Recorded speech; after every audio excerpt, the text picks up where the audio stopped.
warahmatullahi wabarakatuh. Hari ini saya berada di objek wisata ikan larangan Lubuk Landu, di mana di Lubuk Landu ini ikannya ini sudah cukup besar, tidak pernah diambil dan selalu dipelihara. Jadi ini merupakan sebuah wisata religius yang terletak di Kabupaten Pasaman Barat, tepatnya di daerah Lubuk Landu, Nagari Awokuniang, Kecamatan Pasaman, Kabupaten Pasaman Barat. Marilah kita saksikan objek wisata ini dan mari kita bersama-sama melihat ya, pertama keindahan alamnya, dan di samping itu ada juga katakanlah surau Bunya Lubuk Landu, di mana surau ini adalah tempat bertinduk dari masyarakat kita di Pasaman Barat dan juga di Sumatera Barat ini. Selamat menyaksikan dari Dalius Kinali Channel. Selamat datang di salah satu wisata di Pasaman Barat. Bersama Dalius Kinali Channel, kita akan menyuguhkan informasi wisata Pasaman Barat bagi sahabat semuanya. Wisata kali ini yang kita rangkum ialah wisata religius Lubuk Landu. Tempat ini merupakan destinasi yang sangat istimewa bagi mereka yang mencari kedamaian spiritual dalam suasana alam yang indah. Tempat ini menggabungkan keunikan ikan larangan dengan nilai-nilai keagamaan yang kental. Mari kita menjelajahi lebih dalam ke dalam wisata religius yang menarik ini. Lubuk Landu adalah sebuah destinasi wisata alam yang terletak di Kabupaten Pasaman Barat, Sumatera Barat, Indonesia. Lubuk Landu terletak di Kenegarian Awokuniang. Tempat ini terkenal dengan keindahan alamnya yang menawarkan pemandangan yang mempesona dan suasana yang tenang.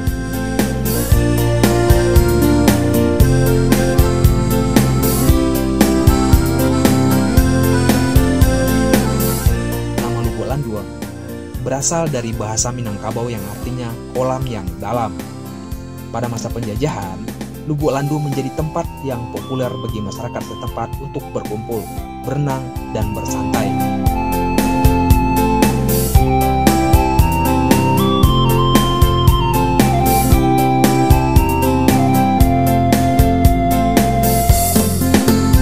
Di awal masuk ke lokasi Lubuk Landu, Anda akan disuguhi berbagai macam makanan, mulai dari gerbang sampai ke dalam pinggir sungai. Berbagai makanan dan juga pakaian untuk oleh-oleh atau sekedar baju ganti untuk mandi di sungai ini. Makanan untuk diberikan kepada ikan juga tersedia di warung-warung pinggir sungai ini, sahabat.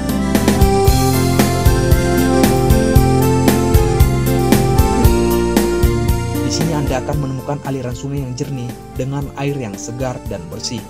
Di Lubuk Landu ini, Anda juga bisa melihat ikan sungai yang sangat besar-besar. Diketahui bahwa ikan larangan itu telah berusia ratusan tahun, sama usianya dengan surau Lubuk Landu.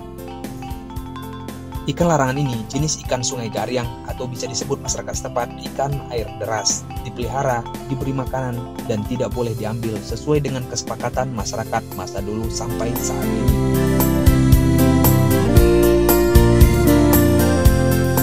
Sejarah Lubuk Landu dimulai pada masa penjajahan Belanda di Indonesia. Pada zaman kolonial, Lubuk Landu digunakan sebagai tempat mandi dan rekreasi bagi para pejabat Belanda dan masyarakat setempat.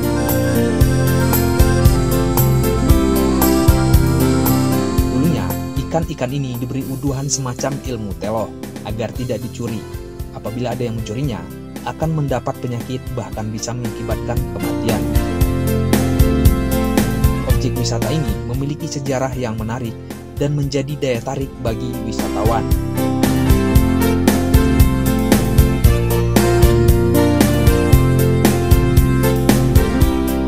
Di sini Anda juga bisa berenang, bermain air, atau sekedar bersantai di tepi sungai sambil menikmati keindahan sekitar. Airnya yang sejuk juga cocok untuk mandi atau berendam untuk merilekskan tubuh.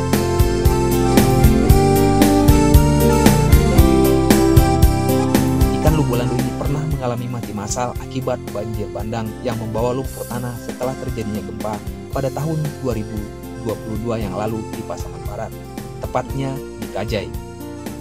Terhitung sekitar 2 ton ikan di sini mati, dan ikan-ikan ini dikubur di dekat sungai oleh masyarakat setempat. Seiring berjalannya waktu, Lubuk Landu semakin dikenal dan menjadi tujuan wisata yang populer di Pasaman Barat. Pemerintah setempat kemudian melakukan pengembangan infrastruktur dan fasilitas di sekitar Lubuk Landu untuk memenuhi kebutuhan wisatawan.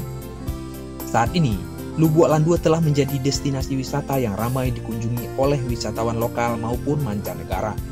Keindahan alamnya yang masih asri, dengan air yang jernih dan pepohonan yang rindang, menjadikan Lubuk Landu sebagai tempat yang menenangkan dan cocok untuk bersantai. Sejarah Lubuk Landu sebagai tempat rekreasi dan destinasi wisata yang terkenal telah membantu mempromosikan Pasaman Barat sebagai tujuan wisata yang menarik di Sumatera Barat. Dengan keindahan alamnya dan nilai sejarahnya, Lubuk Landu terus menjadi daya tarik bagi wisatawan yang berkunjung ke Pasaman Barat. Biasa kita gini dipanggil sehari-hari Pak Ihep nih kan, kita kerja di Jombang. Ini dari Pagaran bawa anak-anak anak sekolah yang mau tamat kan, dengan orang tuanya beserta wali murid, perwakilan dorong dan komite.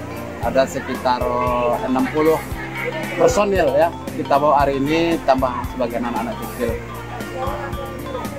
Pertama kita dengar destinasi wisata terutama daerah Lubuk Landu ini, dengan ini ada katanya ikan-ikan begitu, jadi anak-anak sangat antusias untuk berkunjung ke tempat ini, dan alhamdulillah apa yang kita dengar lumayan sesuai dengan kenyataan yang kita dengar. Dan saya sendiri mungkin untuk pertama kali baru hadir di sini melihat yang sesungguhnya, dan nampak anak-anak sangat antusias, bahkan ingin mandi ke dalam, tapi karena cuaca panas sebagian kita kontrol, takutnya nanti demam.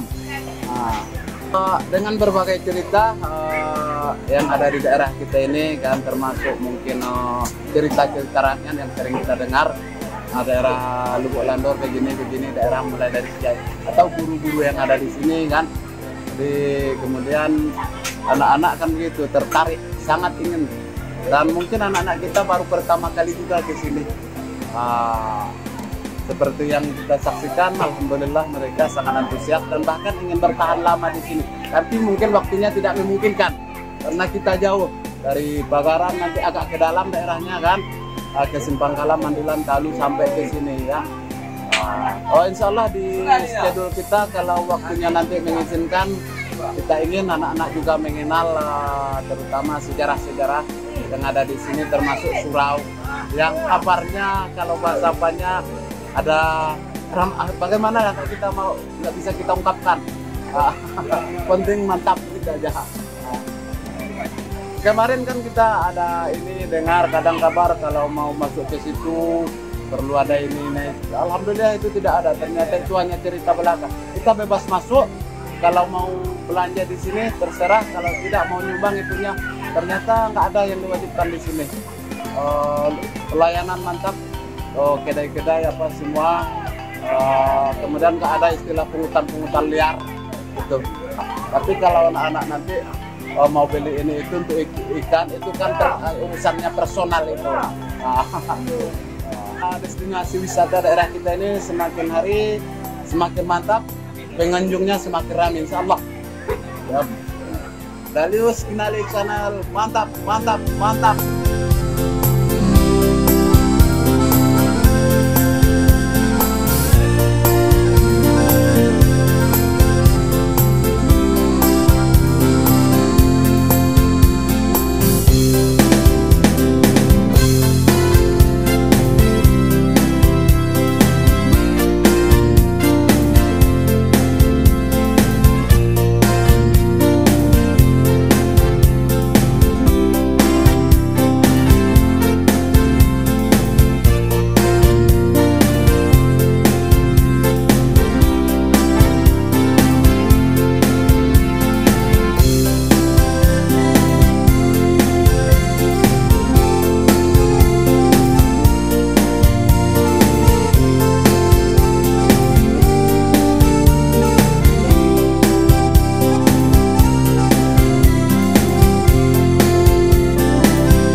Berawal sebenarnya punya sejarahnya itu berawal dari pasukan Padri yang datang ke Lubuk Landu yang tujuannya itu untuk mengintai Belanda yang masuk dari Pantai Sasa. Tahu akhirnya Belanda mendaratnya di Air Bangis. Akhirnya mereka yang dari pasukan Padri ini balik ke Bonjol. Setelah balik ke Bonjol, ada yang tinggal di sini. Yang tinggal di sini itu keturunan dari Peto Bandaro, Salim Peto Bandaro.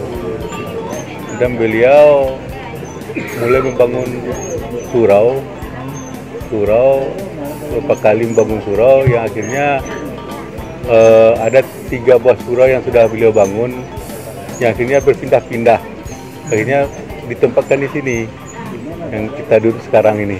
Pertama-tama masjidnya itu dibangun di daerah mana, Bang? Di seberang sungai. Seberang sungai. Dan ini masjid yang ketiga dari yang pertama dibangun. Iya, ya? Yang keduanya waktu itu?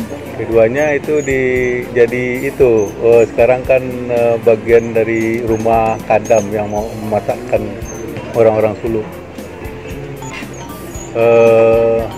Pemimpinnya itu soal panggilan ini. Sebenarnya terakhir ini orang memanggil Buya. Iya. Kalau dari awalnya? Buya. Di awal dulu orang memanggil pimpinan surau itu beliau. Ya, Liau itu kan. Dari awal itu sudah 6 orang. 6 orang. Yang pertama itu Syekh Muhammad Bashir bin Peto Bandaro. Kemudian diteruskan oleh anaknya. Anaknya Syekh Muhammad Amin. Syekh Muhammad Amin dilanjutkan oleh anaknya Syekh Abdul Majid.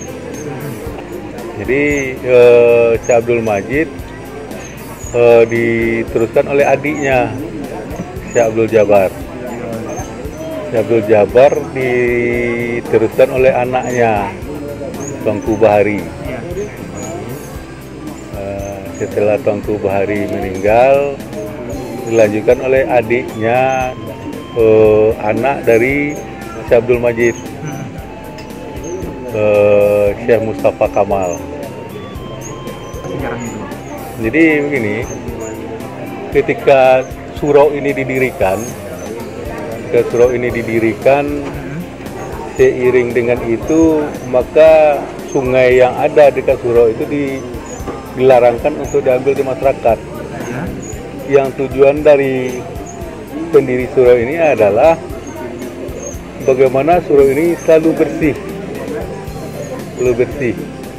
Jadi ikan ini kan memakan makanan, sisa-sisa makanan manusia kan. Sisa makanan manusia, ya itu kan lumut-lumut yang ada di itu. Karena waktu itu kan belum ada tempat itu untuk berwudu, itu masih di sungai. Ya sampai sekarang masyarakat kita itu percaya bahwa ikan itu tidak bisa diambil. Kenapa? Kita keluar dari segala mitos segala macamnya kan. Dengan adanya sungai ini dilarangkan, sampai hari ini kita masih bisa menikmati ikan yang ada di sungai, aliran sungai sepanjang Sungai Lubuk Landur ini. Di masjid ini, di surau ini, itu adalah tempat pengajaran Tarekat Naqsabandiyah Khalidiyah. Jadi bersuluk, ilmu tarekat gitu, mempelajari ilmu tasawuf. Jadi setiap tahun itu ada musim suluk namanya, yang biasanya itu ada 2 kali dalam setahun, yaitu ketika memasuki hari raya haji dan mau masuk puasa. Jadi itu musim biasanya, tapi tiap hari itu ada terus ada yang suluk. Yang suluk itu memakai metode, ada yang 40 hari, ada yang 10 hari, ada yang 20 hari. Jadi biasanya yang mengambil pertama suluk itu 40 hari. Kemudian ada yang mau ngulang, ada yang 20 hari, ada yang 10 hari. Saya berada sekarang di depan Surau Buya Lubuk Landur, dan tadi di sebelahnya adalah ikan larang Lubuk Landu yang sama kita saksikan, yang ikan larangnya cukup besar-besar. Dan saya menyampaikan terima kasih banyak sudah menonton YouTube Dalius Kinali Channel. Terima kasih. Assalamualaikum warahmatullahi wabarakatuh.